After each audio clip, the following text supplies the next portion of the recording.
Hello Flickering Myth family and welcome to our channel. My name is EJ and once again we are venturing back into the Marvel Cinematic Universe with another movie. This time, this movie is not that great, but what gets me is there's potential. There's a good movie inside of this mess of studio interference, delays, too much going on. We will talk about it all in this review. Yes, join me as we break down The Marvels. For this review, I will be breaking down the good, the bad, and the mid. To be honest, there's not much in the good, there's not much in the bad. Most of this movie falls into the mid category. Now I'll be giving you my overall feelings before I get into those nitty-gritty details. Overall, The Marvels is not the worst Marvel movie I've ever seen.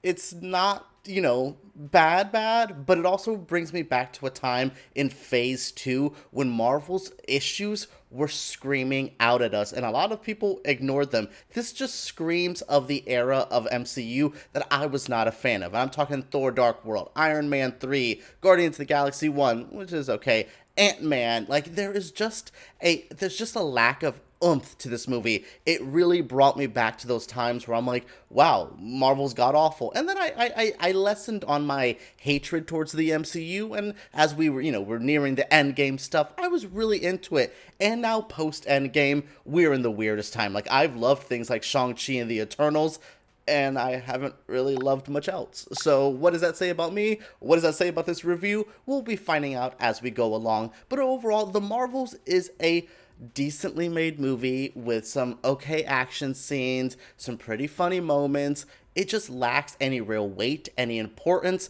I'm sure there's going to be diehard Marvel fans who go crazy for each and every little Easter egg, especially that post-credit scene, which screamed of, please talk about us, because truly, there is nothing to talk about in this movie outside of that post-credit scene and the end little stinger at this movie as well. This movie definitely had a lot trying to go for it. We're introducing this new kind of group with the Marvels. We have DiCosta coming in as director, fresh off that Candyman movie. There was a lot here that I was really like, ooh, let's get into it. And by the end of it, I was just like, what was the point? Truly, I felt back like I was watching Thor Dark World with one of the worst villains in the MCU. Some very lackluster CGI, okay fight scenes. Like, it just brought me back to a nostalgic time in the MCU that was not a good type of nostalgia. We're going to be starting with the good, since there's really not much to say in this category. My first good thing I have to note, Kamala Khan. Imani Vellani, I believe her name is. What a godsend to the MCU.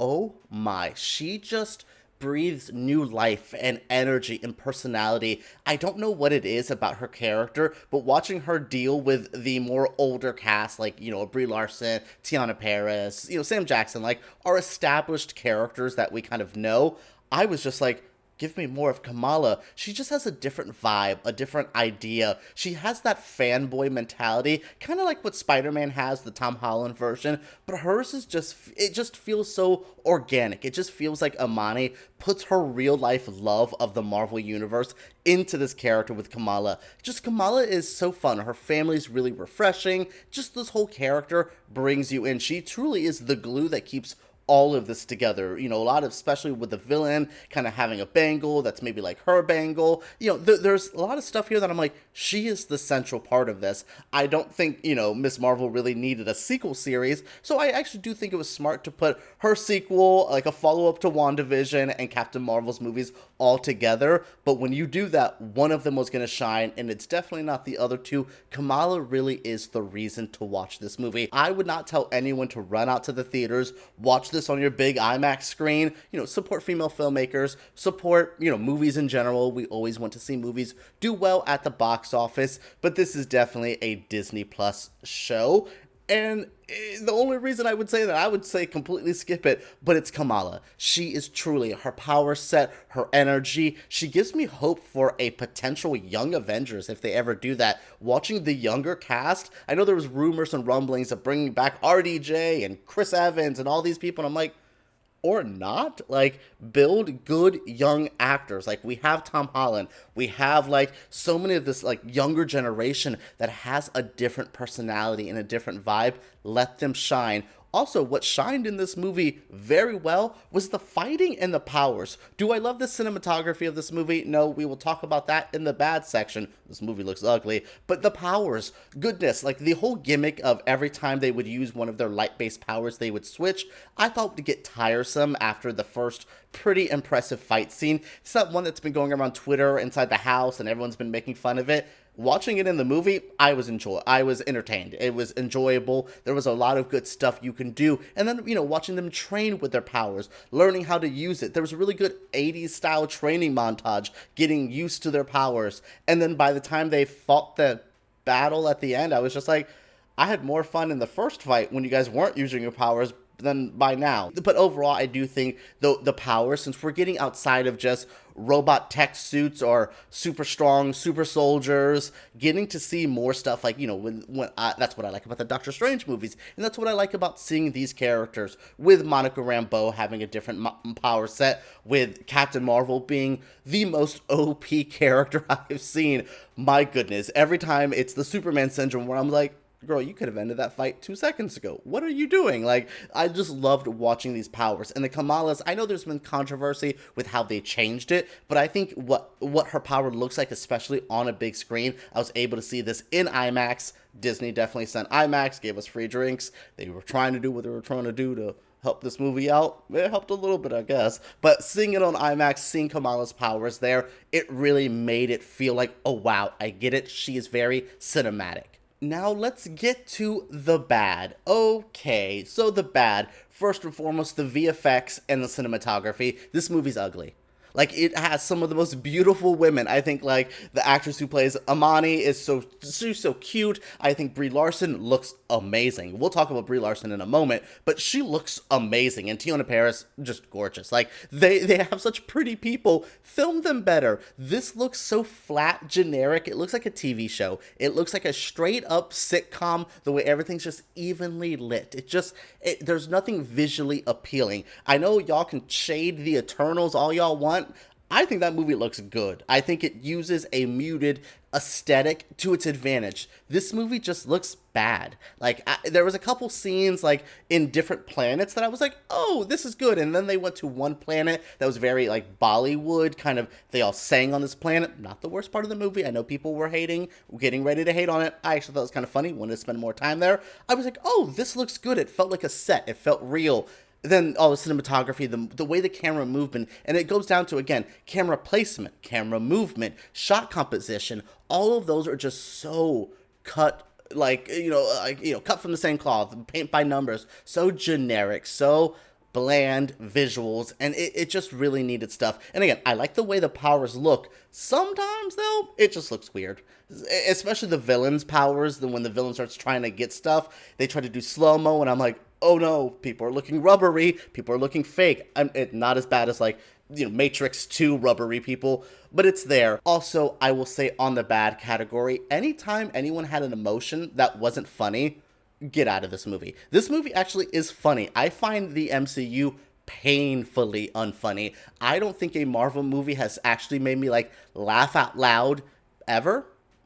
Truly, that's just, comedy is subjective. I thought the comedy in this movie was pretty good, mostly from Kamala, but when they try to be serious, when they try to be intense, when they try to be emotional, none of it works. It is so bland, and it goes down to the script. I think Nia DiCosta directs under the Marvel, having to direct a Marvel movie seems like the worst thing you can do in the world. She seems to work well under the directing. It's the script, written by DiCosta and 2 other writers.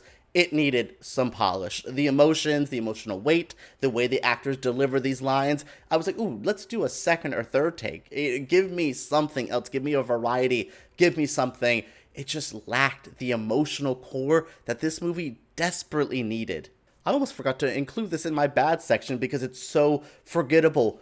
The villain, Bendar, whatever her name is, bad. I'm talking Yellow Jacket, I'm talking Ultron, I'm talking the one dark elf person from Thor Dark World. This is top 5 worst MCU villains of all time. She gave me nothing. I don't care. I did not care. Oh, your planet's hurting?